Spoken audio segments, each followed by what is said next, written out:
Dans mon précédent sermon, j'évoquais Sa'd bin Mu'adh.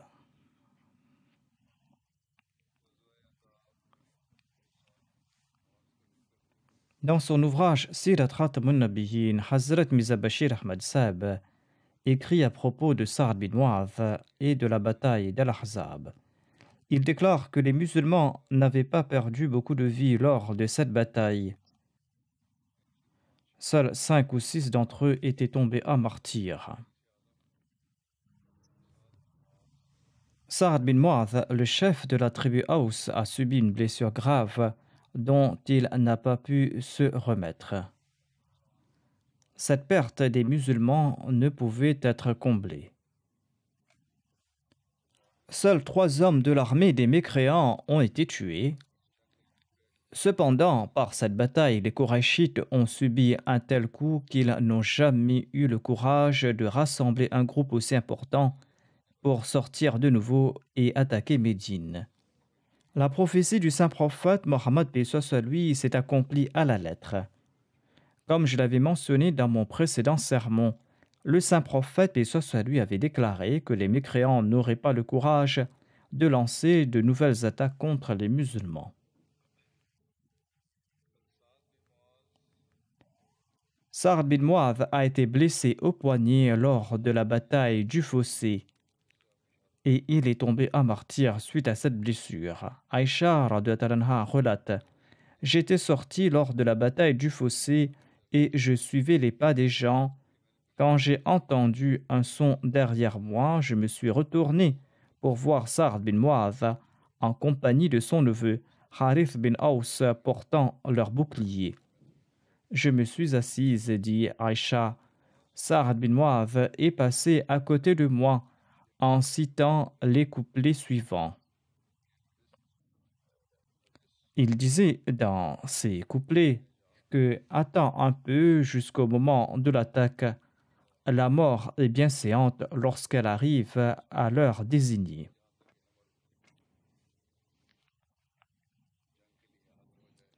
Il déclare donc attends un peu jusqu'au moment de l'attaque. La mort est bien séante lorsqu'elle arrive à l'heure désignée.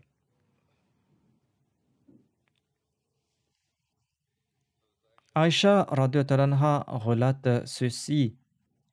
Sa'd bin Mu'adh portait une cotte de mailles dont les 2 côtés pendaient. Cela était en raison du fait qu'il était corpulent. Aïcha déclare: J'avais peur que Sa'd allait se blesser sur ses flancs, car son armure s'y pendait.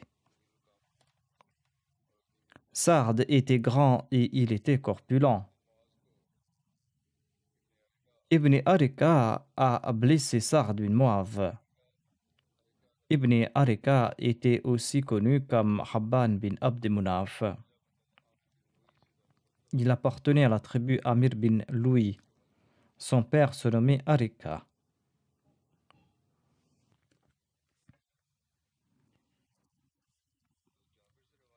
Jabir radhiyallahu anhu relate: Une flèche a blessé Sa'd bin Mu'adh à la veine du bras.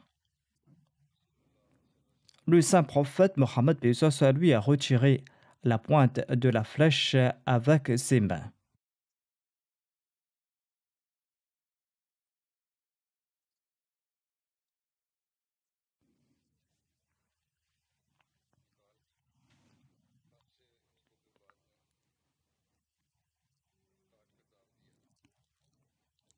Le saint prophète paix soit lui a ouvert la blessure avec la pointe de la flèche et l'a pansée. La blessure s'est enflée par la suite.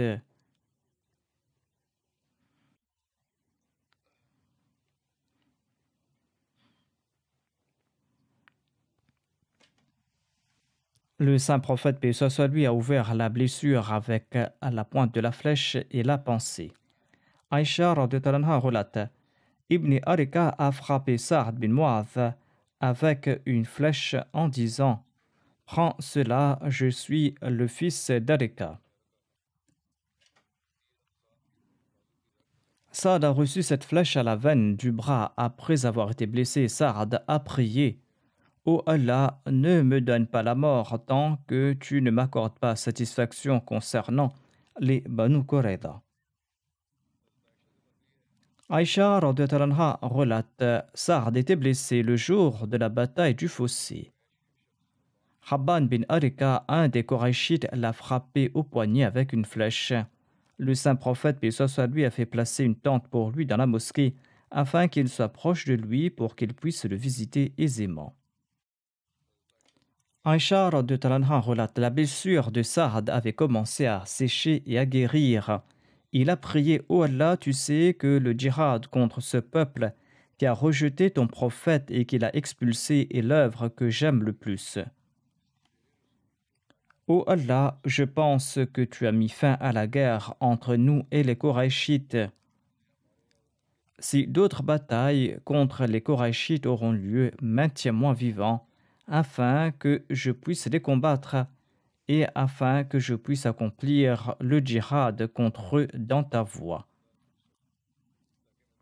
Mais si tu as mis fin à la guerre entre nous et les Korachites, comme je l'ai compris, eh bien ouvre ma veine et fais que cette blessure soit la cause de mon martyre.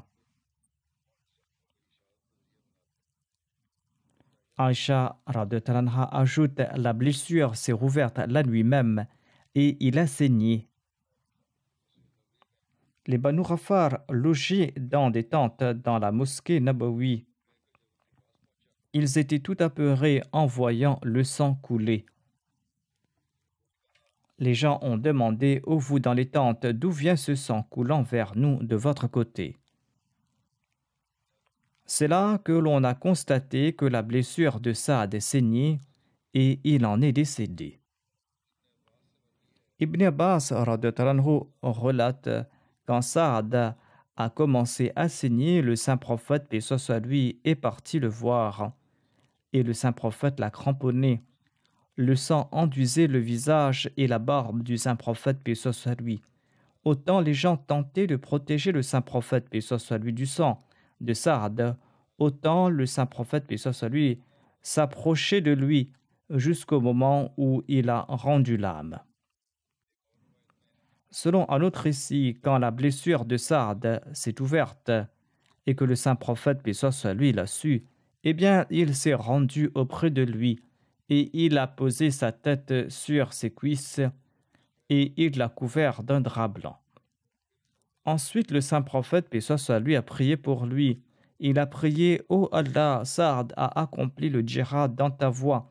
Il a témoigné de la véridicité de ton prophète et il a assumé ses responsabilités. Accueille son âme avec la bienséance que tu réserves aux âmes. Sa'd était toujours conscient lorsque le saint prophète, paix soit sur lui, prononçait ces paroles, quoiqu'il était proche de la mort. Il a ouvert les yeux. Lorsqu'il a entendu ces paroles, il a déclaré: ô prophète d'Allah, que la paix soit sur vous. Je témoigne que vous êtes le prophète d'Allah. Les proches de Sa'd étaient tout inquiets lorsqu'ils ont vu la tête de Sa'd sur les cuisses du saint prophète Mohammed, paix soit sur lui. On a mentionné au saint prophète Mohammed, paix soit sur lui, le fait que les proches de Sa'd étaient inquiets lorsqu'ils ont vu la tête de Sa'd sur ses cuisses.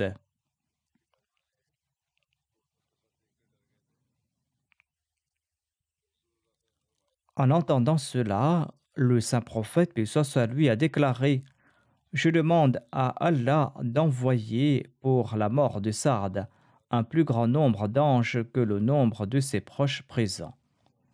C'est ainsi que le saint prophète, paix soit sur lui, a prié pour lui. Anas radhiyallahu anhu relate: on a offert à l'envoyé d'Allah un manteau de soie fine. Le saint prophète, paix soit sur lui, interdisait le port de ce tissu. Les gens s'étonnaient de la qualité de cette soie. Le saint prophète Mohammed, paix soit sur lui, a déclaré: je jure par celui qui détient ma vie entre ses mains, le mouchoir de Sa'd au paradis doit être encore plus beau. Ceci est un récit tiré d'Al-Bukhari. En voyant ce tissu, dans la main du saint prophète, puis ce soit lui, il croyait peut-être qu'il l'utiliserait alors qu'il interdisait son utilisation. En tout cas, le saint prophète, puis ce soit lui, l'a montré aux autres qui en étaient tout impressionnés, comme le laisse entendre le récit suivant de Muslim.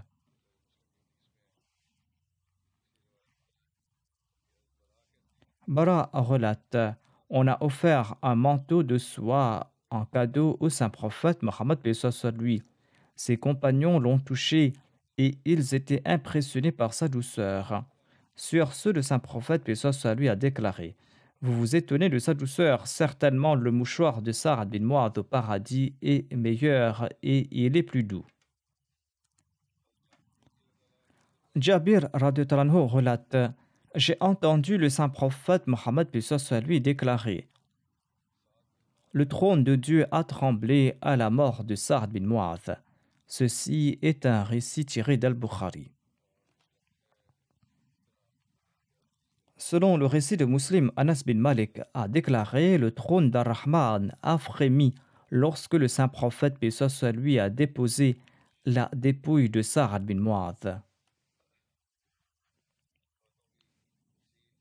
Hazrat Mirza Bashir Ahmad Sahib a expliqué davantage ce sujet. Il a déclaré à ce propos que la blessure de Sa'ad bin Mu'adh, le chef de la tribu Aus, blessure qu'il avait subie au poignet à l'occasion de la bataille du fossé, eh bien cette blessure n'a pas complètement guéri malgré des soins inlassables. Sa blessure se rouvrait après avoir guéri un peu. Il était un compagnon sincère et le saint prophète, paix soit lui, était très préoccupé par ses soins. De ce fait, de retour de la bataille du fossé, le saint prophète, paix soit lui, a ordonné qu'il soit logé dans une tente dans la cour de la mosquée, afin qu'il puisse vérifier facilement ses progrès. Saad a été confié aux soins d'une musulmane au nom de Rufaïda. Rufaïda qui était experte en soins médicaux. On l'avait placé dans une tente située dans la cour de la mosquée et réservée aux musulmans blessés. Cependant, malgré cette attention particulière, l'état de Saad ne s'est pas amélioré et l'incident des Banu Qurayza a eu lieu au cours de cette période et il a dû endurer de l'inconfort et une fatigue extrême et son état s'est aggravé et il s'est affaibli davantage. Au cours de ces mêmes jours, une nuit, Saad a prié avec une grande émotion. Il a prié en ces termes: ô mon Seigneur, tu connais très bien le désir intense dans mon cœur de participer au djihad pour défendre ta religion contre ce peuple qui a rejeté ton messager et qui l'a expulsé de sa patrie. Il a prié: ô mon Seigneur, ô mon Maître, je constate que la guerre a pris fin entre les Koraïchites et nous-mêmes. Cependant, si selon toi d'autres conflits sont à venir, eh bien accorde-moi du répit pour accomplir le djihad contre eux. Mais si le combat a pris fin, eh bien je ne désire plus vivre, laisse-moi mourir en martyr. On raconte que la même nuit, la blessure de Saad s'est rouverte. Il a perdu beaucoup de sang, du sang qui coulait même hors de la tente. Lorsque les gens se sont précipités dans la tente, tout inquiets, la situation de Saad s'était détériorée et il est décédé dans cet état. Le saint prophète Mohammed, paix soit lui, était profondément attristé par la disparition de Saad. Sans aucun doute, compte tenu des circonstances de cette époque, le décès de Saad était une perte irremplaçable pour les musulmans. Saad jouissait presque du même statut parmi les Ansar qu'Abu Bakr as-Siddiq parmi les Muhajirin. Sa sincérité, son sacrifice, son service de l'islam, son amour pour le saint prophète Mohammed lui était d'un niveau élevé, un niveau qu'avaient atteint très peu de gens. Chacune de ces actions prouvait que l'amour pour l'islam et l'amour pour le fondateur de l'islam était la nourriture de son âme. Puisqu'il était le chef de sa tribu, son exemple a eu une influence très profonde et une influence pratique sur les Ansar. Il était naturel que le saint prophète Mohammed paix soit lui se sente attristé par la disparition d'un fils spirituel aussi digne. Cependant, le saint prophète paix soit lui a fait montre d'une grande patience et il s'est incliné devant la volonté divine avec obéissance et soumission. Lorsque le cortège funèbre de Saad a été conduit au cimetière, en raison de son amour, sa mère âgée s'est lamentée sur son sort d'une voix un peu forte. Dans son élégie, selon la coutume de l'époque, elle a mentionné diverses qualités de Saad. Lorsque le saint prophète, paix soit lui, a entendu cette lamentation, bien qu'il n'approuvait pas cette coutume, il a déclaré « Les femmes qui se lamentent mentent souvent, mais tous les propos de la mère de Saad sont vrais. » C'est-à-dire que toutes les qualités attribuées à Saad sont vraies. Ensuite, le saint prophète, paix soit lui, a dirigé sa prière funéraire et il a accompagné le cortège pour l'enterrement. Le saint prophète, paix soit lui, est resté là-bas jusqu'à la fin de l'enterrement et il est finalement revenu après avoir prié sur la tombe. C'est peut-être à cette époque que le saint prophète, paix soit lui, aurait dit « À la mort de Saad, le trône d'Ar-Rahman a frémi. » Selon les autres récits, il est dit que le trône de Dieu tremblait. Mais ici, Hazrat Mirza Bashir Ahmad Sahib commente que le trône de Dieu a frémi de joie, c'est-à-dire que la miséricorde de Dieu a accueilli avec joie l'âme de Saad dans l'au-delà. Plus tard, lorsque le saint prophète, paix soit lui, a reçu quelques morceaux de soie en cadeau, eh bien, ses compagnons étaient impressionnés par sa douceur et ils le disaient extraordinaire. Le saint prophète, paix soit lui, a répondu « Vous vous émerveillez de la douceur de cette soie. Par Dieu, les manteaux de Saad au paradis sont beaucoup plus doux et sont beaucoup plus précieux que ceux-ci. » Dans les hadiths de Bukhari et de Muslim, on trouve mention de mouchoirs. Ici, Hazrat Mirza Bashir Ahmad Sahib a traduit cela par manteau. En tout cas, en arabe, l'on trouve mention de tissu.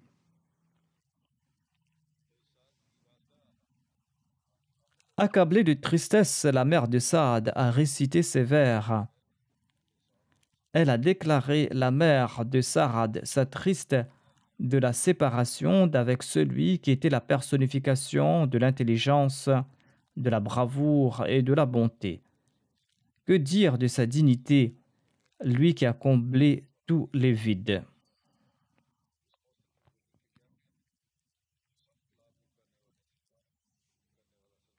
Sur ce, le saint prophète Mohammed paix soit lui a commenté « Toutes celles qui se lamentent mentent, hormis la mère de Saad. » C'est-à-dire toutes celles qui se lamentent sur la mort de quelqu'un sont des menteuses, hormis la mère de Saad. Ce récit est tiré de Tabaqat al-Kubra. Saad était corpulent. Quand on portait sa dépouille, les hypocrites ont déclaré qu'ils n'ont jamais vu de dépouille aussi légère que la sienne. Ils ont ajouté qu'il en fut ainsi en raison de son traitement des Banu Qurayza, c'est-à-dire qu'ils le critiquaient. Lorsqu'on en a informé le saint prophète Mohammed paix soit lui, il a déclaré « Je jure par celui qui détient ma vie entre ses mains. » La dépouille de Saad était légère parce que des anges le portaient. Selon un autre récit, le saint prophète paix soit lui a déclaré que 70 000 anges étaient présents pour l'enterrement de Saad. Autant d'anges n'étaient jamais descendus sur terre jusqu'à ce jour, a-t-il ajouté. Aïcha relate, j'ai vu le saint prophète paix soit lui marcher à l'avant du cortège funèbre de Saad. Abu Saïd Khudri relate, j'étais de ceux qui avaient creusé la tombe de Saad dans la Jannatul Baqi. En creusant sa tombe, À chaque fois qu'on enlevait de la terre, on sentait le parfum du musc jusqu'à arriver au fond. Une fois la tombe creusée, le saint prophète, paix soit sur lui, s'est présenté et on a déposé la dépouille de Saad à côté de la tombe. L'envoyé d'Allah a ensuite dirigé la prière funéraire et le rapporteur déclare que le cimetière Jannatul Baqi était bondé de monde. Abdurrahman bin Jabir relate de son père. Il déclare que Harith bin Aus, Usaid bin Hudayr, Abu Nayla Silqan bin Salama et Salma bin Bakhsh étaient descendus dans la tombe de Sa'd.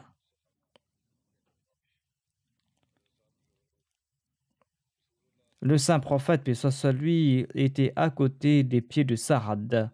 Quand on l'a descendu sa dépouille dans la tombe, eh bien le teint du visage du saint prophète, paix soit sur lui, a changé. Il a récité à 3 reprises Subhanallah, et tous les compagnons en ont fait de même à 3 reprises, tant et si bien que leur voix résonnait dans la Jannatul Baqi. Ensuite, le saint prophète, paix soit sur lui, a récité Allahu Akbar à 3 reprises. Tous ses compagnons en ont fait de même à 3 reprises, tant et si bien que leur voix résonnait dans toute la Jannatul Baqi. On a demandé au saint prophète, paix soit sur lui, ô envoyé d'Allah, nous avons vu le changement sur votre visage. Vous avez récité Subhanallah à 3 reprises. Quelle en est la raison? Il a répondu, la tombe de Sa'd était exiguë pour lui et on l'a pressé. Si cela pouvait offrir le salut à quelqu'un, Sa'd en aurait certainement bénéficié. Et c'est ainsi qu'Allah a élargi sa tombe pour lui. Miswar bin Rifa Qudri relate que la mère de Sa'd bin Mu'adh s'est présentée lorsqu'on déposait la dépouille de Sa'd dans la tombe. Les gens ont tenté de la renvoyer, mais le saint prophète, paix soit sur lui, a demandé qu'on la laisse s'approcher. Elle est venue, elle a vu Sa'd avant qu'on ne ferme la tombe. Elle a dit, je suis certaine que tu es auprès d'Allah. Le saint prophète, paix soit sur lui, a présenté ses condoléances à la mère de Sa'd et il s'est assis dans un coin. Les musulmans ont comblé la tombe de terre, l'ont aplanie et l'ont aspergée d'eau. Le saint prophète, paix soit sur lui, s'est approché de la tombe. Il a attendu quelque temps, ensuite il a prié. Ensuite il est retourné. Aïcha relate, en sus du décès du saint prophète Mohammed paix soit sur lui et du décès d'Abu Bakr et d'Omar, la disparition de Sa'd était l'un des décès qui avait le plus attristé les musulmans. Sa'd bin Mu'adh est décédé à l'âge de 37 ans. Le saint prophète, paix soit sur lui, a dit à la mère de Sa'd, ta tristesse ne va-t-elle pas disparaître, tes larmes ne cesseront-elles pas de couler? Ton fils est le premier en faveur duquel Allah a souri et pour qui le trône de Dieu a frémi. En retournant de l'enterrement de Sa'd, les larmes coulaient sur la barbe du saint prophète Mohammed paix soit sur lui. Sa'd a déclaré, je suis certes faible. C'est un récit concernant Sa'd. Il déclare, je suis certes faible, mais je suis très ferme sur 3 pratiques. Premièrement, j'accepte comme vérité toute parole que j'entends du saint prophète Mohammed sallallahu alayhi wa sallam. C'est-à-dire, je n'ai jamais eu de doute à ce propos. Deuxièmement, au cours de la Salat, je ne me concentre sur rien d'autre que la prière, et ce jusqu'à la fin. C'est-à-dire qu'il accomplit sa prière avec une grande concentration. Troisièmement, lors de chaque enterrement, je me plaçais à la place du défunt et je réfléchissais sur les questions qu'on lui posait et les réponses qu'il donnait, comme si c'était moi qu'on interrogeait. Ainsi donc, il se souciait de l'au-delà. Aïcha radhiyallahu relate, hormis le saint prophète paix soit sur lui, 3 individus appartenant tous au Banu Abdel Hachal étaient les plus estimés parmi les musulmans. Il s'agit de Sa'd bin Mu'adh, Usaid bin Hudayr et Abbad bin Bishr.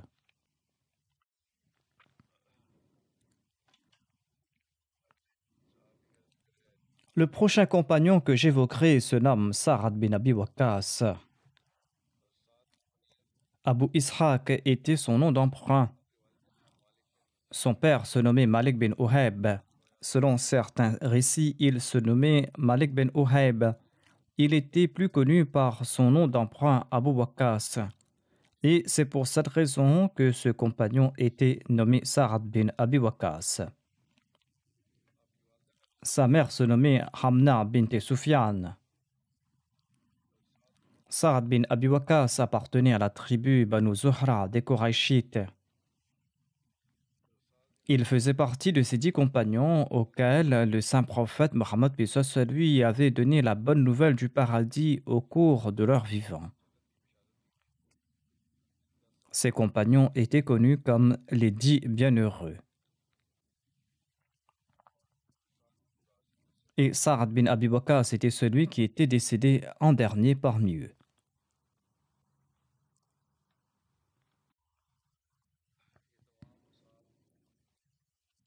Tous ses compagnons étaient des muhajirin, c'est-à-dire ses 10 compagnons, et le saint prophète, paix soit sur lui, était satisfait d'eux au moment de son décès. Sa'ad bin Abi Waqqas relate ceci à propos de sa conversion. Il déclare: personne n'a embrassé l'islam le jour que je l'ai fait. J'ai attendu 7 jours, j'étais moi-même un tiers des musulmans. C'est-à-dire qu'il n'y avait que 3 musulmans. Et il a ajouté: j'étais musulman avant que la salat ne soit rendue obligatoire. La fille de Saad relate sa conversion à l'islam. Sa'ad bin Abi Waqqas a déclaré: dans un songe, je me suis vu dans l'obscurité et je ne voyais rien. Soudainement, j'ai vu la lune qui s'est levée et j'ai marché dans la direction de la lune. Et j'ai vu que Sa'ad bin Harith, Ali et Abu Bakr me devançaient vers la lune. Je leur ai demandé quand ils étaient arrivés là. Ils m'ont répondu qu'ils venaient d'arriver.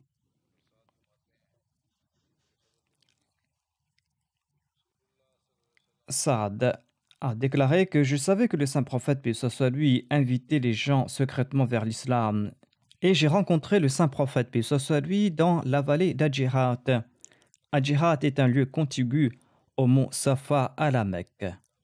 Le saint prophète, paix soit lui, y faisait paître ses chèvres. Je suis arrivé au moment où le saint prophète, paix soit lui, terminait sa prière d'Asr et je suis devenu musulman en lui prêtant allégeance. Aïcha bint Sa'd, la fille de Sa'ad bin Abi Waqqas, relate qu'il a déclaré: j'avais 17 ans quand je suis devenu musulman. Selon d'autres récits, il avait 19 ans lorsqu'il est devenu musulman. Abu Bakr avait prêché le message de l'islam à 5 individus au tout début, et ils étaient parmi les premiers musulmans et les compagnons les plus illustres. Le troisième d'entre eux était Sa'ad bin Abi Waqqas. Ceci est tiré de la Sirat Khatamun Nabiyyin. Sa'ad était jeune à l'époque et il avait environ 19 ans. Il appartenait à la tribu Banu Zuhra et il était très brave. C'était lui qui avait conquis l'Irak au cours du califat d'Omar.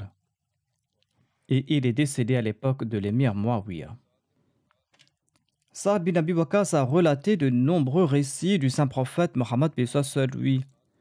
Le fils de Sa'ad, Musab, relate ceci. Mon père m'a raconté que sa mère avait juré de ne jamais lui adresser la parole tant qu'il ne répudie pas l'islam.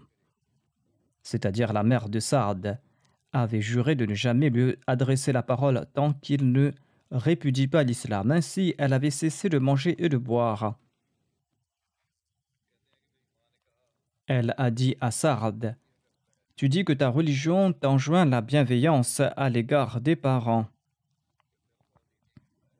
Tu dis que Dieu, dans l'islam, t'enjoint la bienveillance à l'égard des parents. Moi, je suis ta mère et je t'ordonne d'abandonner cette religion. Elle a dit, écoute ce que je te dis, abandonne cette religion. Elle n'a rien mangé pendant 3 jours, tant et si bien qu'elle s'est évanouie.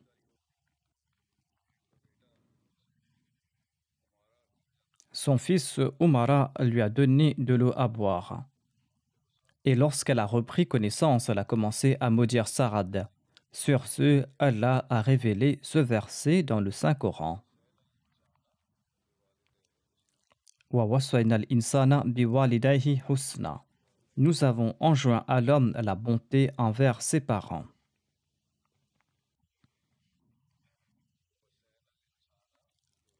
Wa waswayna al-insana biwalidayhi husna. Ensuite, dans la sourate Luqman, Allah déclare Wa in jahadaka ala an tushrika bi. S'ils discutent avec toi pour te faire associer des égaux à moi, eh bien, tu ne dois pas les obéir. Wa in jahadaka ala an tushrika bi. S'ils discutent avec toi pour te faire associer des égaux à moi, eh bien, ne leur obéis pas. Et il est dit aussi Wa swahibhuma fid dunya ma'rufa. Mais sois un compagnon pour eux dans ce monde de façon convenable.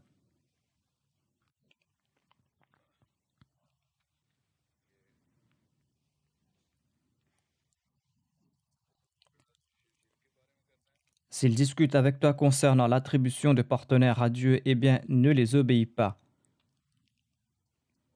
Mais maintiens les relations avec eux concernant les affaires de ce monde et sois bienveillant envers eux. Wa swahibhuma fid dunya ma'rufa. Maintiens de bonnes relations avec eux.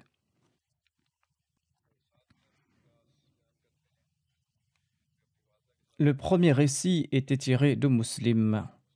Selon la Sira, Sa'ad bin Abi Waqqas relate qu'il aimait beaucoup sa mère. Et sa mère lui a dit lorsqu'il a embrassé l'islam Ô Sa'ad, quelle est cette religion que tu as acceptée? Abandonne cette religion, sinon je cesserai de manger et de boire, et ce jusqu'à mourir.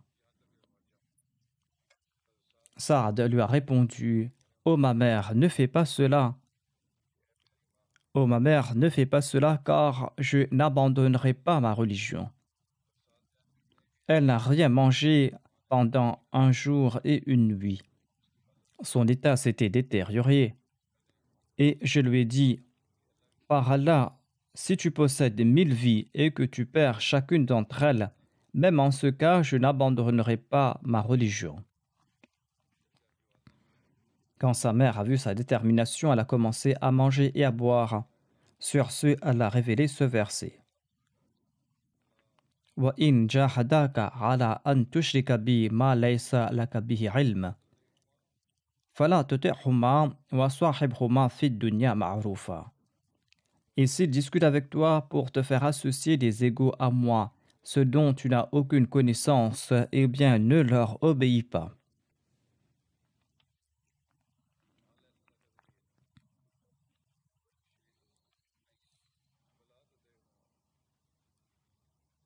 Ne les obéis pas s'ils discutent avec toi pour te faire associer des égaux à moi, des égaux concernant tu n'as aucune connaissance, mais sois un compagnon pour eux dans ce monde de façon convenable. Le saint prophète, paix soit sur lui, disait de Saad qu'il était son oncle maternel. Un jour, Saad venait dans sa direction. Le saint prophète, paix soit sur lui, lui a dit « Voici mon oncle. Montrez-moi le vôtre si vous avez un oncle comme le mien. »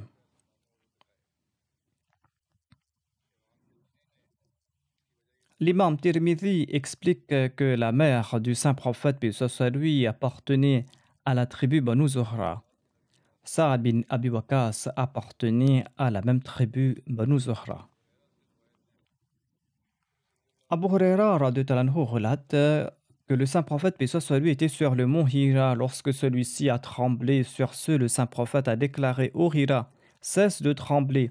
hormis un Nabi, un Siddiq et Shahid, il n'y a personne d'autre sur toi.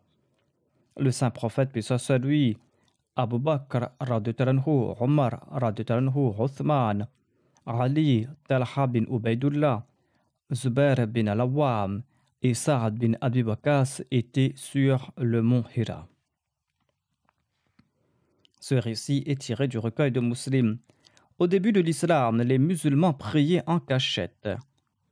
Un jour, les polythéistes ont vu Saad prier secrètement avec d'autres compagnons et ces polythéistes se sont moqués d'eux et ils ont critiqué leur religion tant et si bien qu'ils ont commencé à se battre entre eux.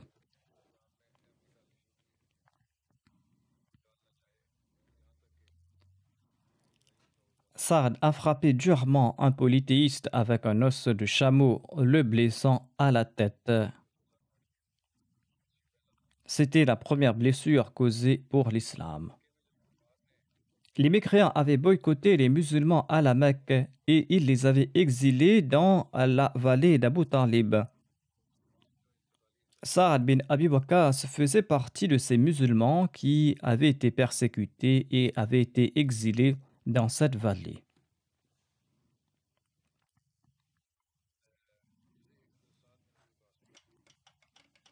Hazrat Sahibzada Mirza Bashir Ahmad Sahib en fait mention dans son ouvrage Sirat Khatamun Nabiyyin.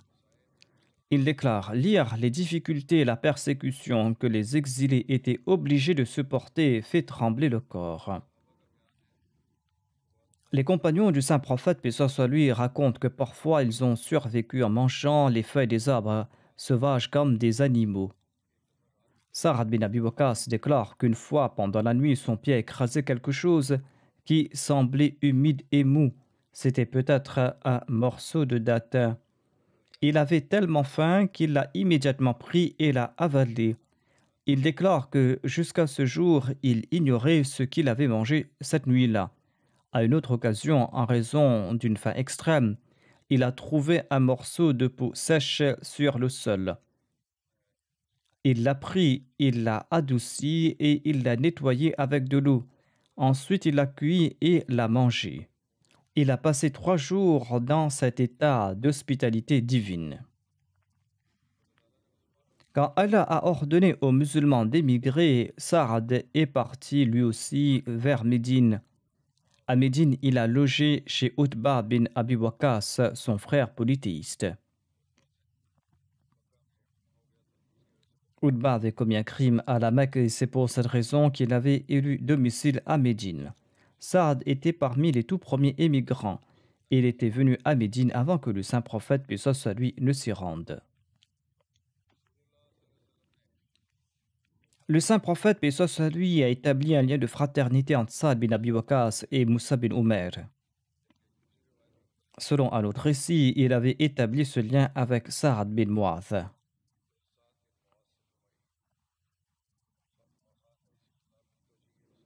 Une explication sur cette différence est présentée par Maulana Ghulam Ali Saif. Il déclare que le saint prophète, paix soit lui, avait établi ce lien avec Moussa bin Umair à la Mecque et il avait établi ce lien de fraternité entre Sa'ad bin Mu'adh et Sa'ad bin Abi Waqqas à Médine. Sa'ad bin Abi Waqqas faisait partie des cavaliers courageux de parmi les Korachites. Il était parmi les compagnons qui assuraient la sécurité du saint prophète, paix soit lui, et qui le protégeaient lors des batailles.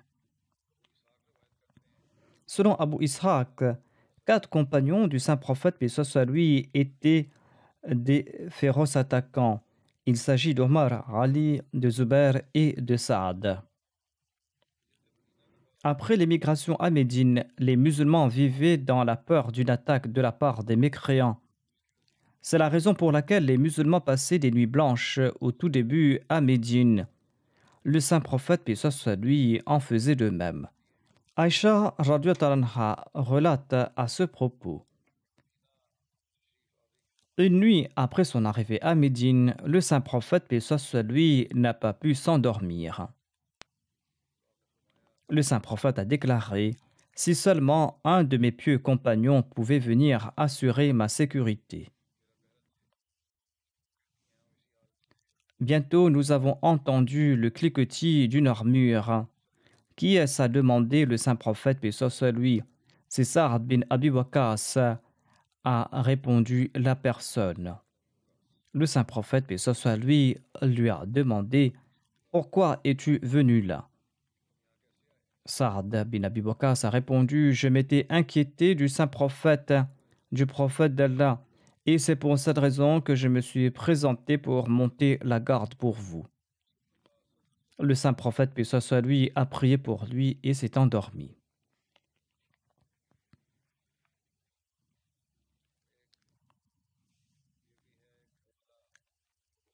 Les recueils de Bukhari et de Muslim n'évoquent pas les prières du saint prophète, paix soit lui, mais dans les récits de Sa'd compilés par l'imam Tirmidhi, Qais, le fils de Sa'd, relate ceci. Il déclare: Le saint prophète, paix soit lui, avait prié pour lui. Ô Allah, exauce la prière de Sa'd lorsqu'il t'implore. Ô Allah, exauce les prières de Sa'd lorsqu'il t'implore. Dans Ikmal fi Asma il-Rijal, il est dit que le saint prophète, paix soit lui, avait ainsi prié pour lui. Ô Allah, fais que ces flèches atteignent leur cible et exauce ses prières. C'est en raison de ces supplications du saint prophète Mohammed, paix soit lui, que Sa'd était connu pour l'exaucement de ses prières. En effet, ses prières étaient promptement exaucées. Une personne avait menti à son sujet et il a prié contre lui. Ô Allah, s'il ment à mon sujet, fais-lui perdre la vue, accorde-lui une longue vie et fais-lui passer par des épreuves. Et cette personne a été frappée de tous ses malheurs. Qais bin Abi Hazim relate ceci. J'étais dans le marché de Médine quand j'ai vu une foule entourant un individu monté sur un animal. Et cet individu insultait Ali. Sa'd bin Abi Waqqas s'est présenté sur les lieux et il a demandé: Que se passe-t-il? On lui a dit que cette personne insultait Ali.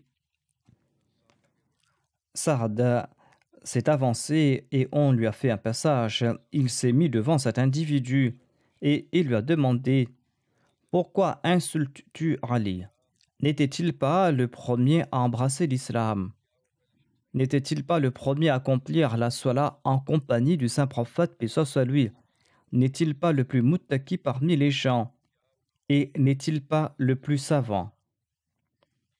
Sa'd a continué à énumérer ses qualités jusqu'à dire: Le saint prophète, paix soit lui, ne lui avait-il pas donné la main de sa fille pour en faire son gendre? N'était-il pas celui qui portait l'étendard lors des batailles aux côtés du saint prophète, paix soit lui? Le rapporteur a ajouté: Sa'd s'est ensuite tourné vers la Qibla. Il a levé ses mains pour supplier: Ô Allah, s'il a insulté l'un de tes amis, c'est-à-dire Ali, eh bien manifeste un signe de ta puissance avant que cette assemblée ne se disperse. Ce récit est de Mustadrik. Le rapporteur Qais a ajouté: Je jure au nom d'Allah, avant même que nous ayons eu le temps de nous disperser, la monture de cette personne l'a projetée au sol et a écrasé sa tête contre la pierre et l'a tué.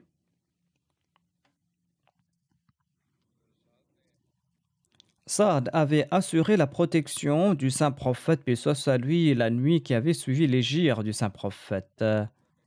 Et nous trouvons un récit similaire dans l'histoire lors de la bataille du fossé. Hazrat Muslim Maud relate à ce propos. Aïcha relate: Le saint prophète, paix soit lui, se fatiguait en faisant des rondes. Il faisait des rondes, assurer la sécurité comme les autres compagnons. Et il le faisait jusqu'à être épuisé par le froid. Il a ajouté: Il venait ensuite s'allonger quelques instants avec moi sous la couverture, mais dès que son corps se réchauffait, il repartait de nouveau protéger le fossé. Ainsi, à force de rester continuellement éveillé, un jour, il était extrêmement épuisé Et le soir, il a dit, si seulement je pouvais compter à cet instant sur un musulman sincère afin que je puisse m'endormir. À cet instant, de l'extérieur, il a entendu la voix de Sa'ad bin Abi Waqqas. Il lui a demandé pourquoi est-il venu là. Sa'ad a répondu, je suis venu assurer votre sécurité. Le prophète a déclaré, je n'ai pas besoin de protection, rends-toi à cet endroit où l'un des bords de la tranchée s'est affaissé et assure la sécurité là-bas afin que les musulmans soient à l'abri. Saad est parti là-bas pour assurer la sécurité et le saint prophète a pu s'endormir. J'évoquerai d'autres récits sur Saad bin Abi Waqqas la prochaine fois, Inch'Allah. Aujourd'hui aussi, je dirigerai 2 ou 3 prières funéraires à l'absence des dépouilles. La première personne est Abdussamir Khan Kadgari qui est décédé le 6 juillet dernier à Rabwa. Inna lillahi wa inna ilayhi raji'un. Il était né en 1937 à Qadian. Son père Abdurrahim Kadgari faisait partie des anciens serviteurs de la communauté. Son grand-père Hazrat Chaudhry Abdussalam Khan Kadgari avait eu l'opportunité de faire la bayra sur la main du Messie premier d'Islam en 1903. Il était donc un compagnon du Messie premier d'Islam.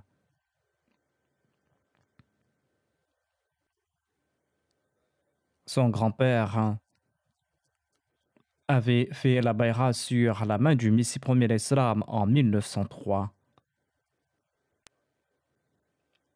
Et il était un compagnon du Messie premier d'Islam. Le défunt a étudié à l'école élémentaire de Qadian. Ensuite, après la partition de l'Inde du Pakistan, il a fait son brevet des collèges à Rabwa. Il a un fils et une fille. Sa femme est décédée 3 ou 4 ans de cela. En 1960, le défunt a obtenu sa licence et la même année, il a commencé à enseigner provisoirement au lycée Talim Islam. En 1962, il a obtenu son diplôme de licence en enseignement et il a été nommé enseignant titulaire. En 1969, il a obtenu son diplôme de master en enseignement de l'université du Punjab et il a été nommé enseignant senior. En 1972, il a été nommé directeur de la Talim Islam à Rabwa. Ce lycée a été nationalisé en 1970, suite à quoi il a été muté. Le lycée a été nationalisé et l'État l'a transféré dans une autre de ses écoles. Ainsi donc, il a enseigné dans différentes écoles et de 2005 à 2009, il a servi en tant que Zaïm Ansarullah et de 2013 à 2016, il a servi en tant que président de la communauté du quartier Darul Rahmat Sharki de Rabwa. Il a également été mon enseignant à l'école. Il enseignait d'une très belle façon, la douceur se lisait toujours sur son visage et il était un très bon pédagogue. Qu'Allah fasse preuve de pardon et de miséricorde à son égard et qu'il exalte son rang et qu'il permette à ses enfants de rester toujours attachés au califat et à la Jamaat. La deuxième prière funéraire sera celle de Sayyid Mujibullah Sadiq Saeb. Il est décédé le 28 mai dernier à l'âge de 83 ans. Inna lillahi wa inna ilayhi raji'un. Il était le fils de Sayyid Sadiq Ali Saeb et de Sayyida Salma Begum Sahiba, la fille de Sayyid Mahboub Alim Behari. Le défunt est né et il a grandi dans le village béni de Qadian. Son père, Sayyid Sadiq Ali de Charanpur, a eu l'opportunité de faire la bayra sur la main du premier calife.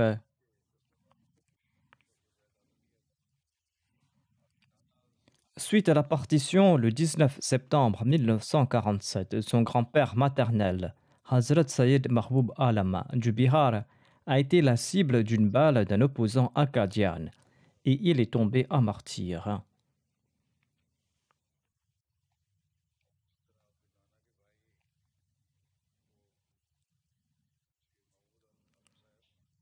Le frère de son grand-père maternel, Sayyid Mahboub Alam Saheb, était auditeur de la Sadr Anjuman Ahmadiyya et il avait également eu l'opportunité de venir à pied du Bihar à Qadian pour faire la bayra.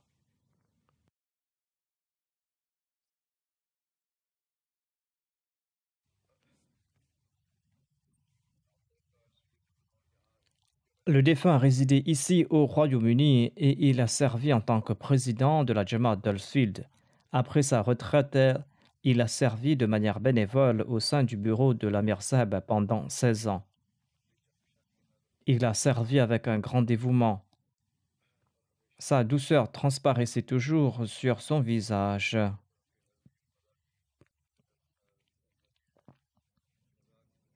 Il appréciait l'humour et il travaillait avec une grande attention.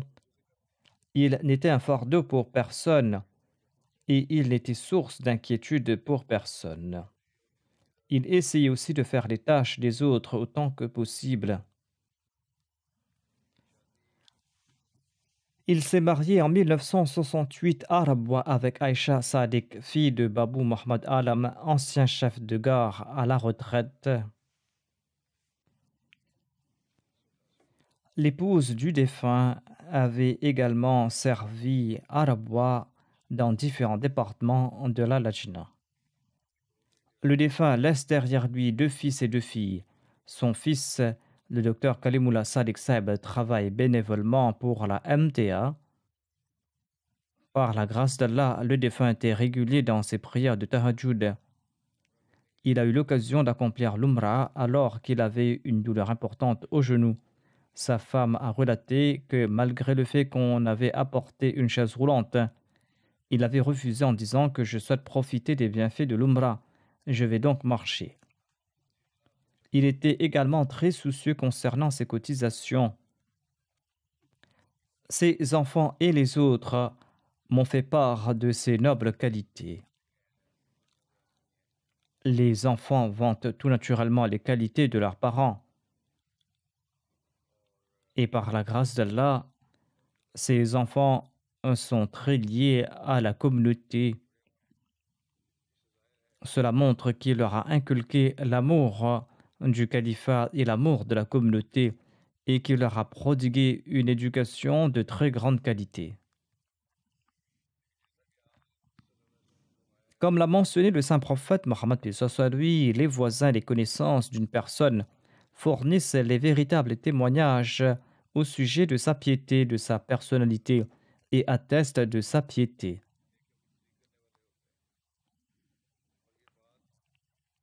Cela se confirme pleinement dans le cas de Mujibullah Sadiq Saeb.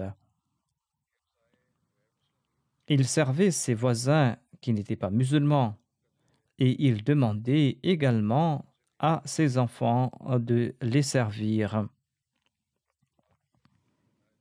Ses voisins étaient très tristes en apprenant son décès. De même, tous ses collègues de bureau ont fait mention de sa bonne humeur, de sa passion, de la passion avec laquelle il travaillait, de son sérieux, ainsi que de sa volonté de servir ses collègues.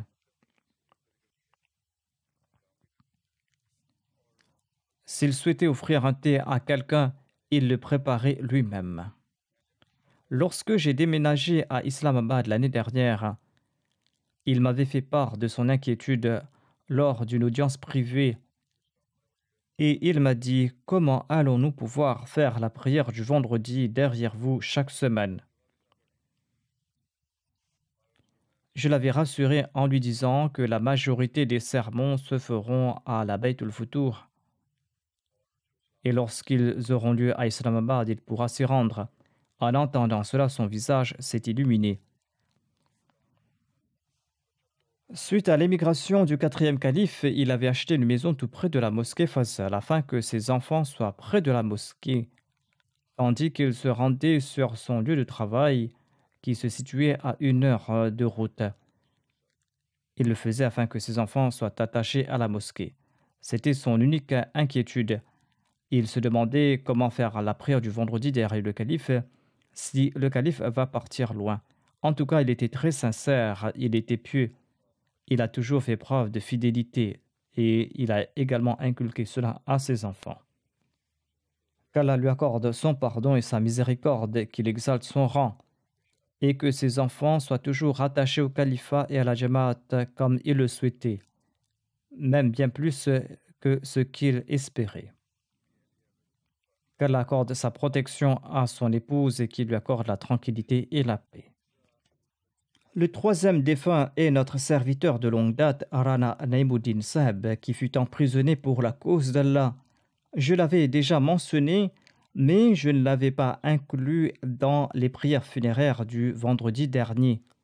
Sa prière funéraire sera incluse dans celle que je vais diriger après la prière de Juma, Inch'Allah, qu'Allah fasse preuve de pardon et de miséricorde à l'égard de toutes ces personnes.